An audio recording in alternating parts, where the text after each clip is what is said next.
గత వైసీపీ ప్రభుత్వంలో ఇల్లు కట్టుకోవాలంటే ఇసుక గురించి లైన్‌లో నిలబడి చాలా చాలా కష్టపడి అప్రూవల్ తీసుకురండి, ఆధార్ కార్డులు తీసుకురండి అని ఒక లారీ ఇసుక కావాలంటే ఇంచుమించు నెల్లాళ్ళో నెల 15 రోజులు అవస్థపడే రోజులు చూసామండి. కానీ ఈరోజు ఇసుక మనం అనుకున్నట్టు ఎవరికి కావాల్సింది వాళ్ళు మామూలు ఉచిత ఇసుకని మామూలుగా లోడ్ ఇసుక తెచ్చుకుంటే పునాదుల్లో మట్టి వేసుకుంటే పరిస్థితి పోయి ఇసుక వేసుకుంటే పరిస్థితికి వచ్చిందండి.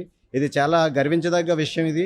అందరికీ కూడా ఇసుక ఉండడంతోటే మొత్తం వర్కర్లందరికీ చేతుల నిండా పనులు ఉంటున్నాయి. ఆ పనులతోటి పాటు వాళ్ళు వెళ్ళి బట్టలు కొనుక్కోవడం, బంగారం కొనుక్కోవడం ఒక రకం కాదండి. మొత్తం అనేక రకాలన్నీ వనరులన్నీ సమృద్ధిగా జరుగుతున్నాయి.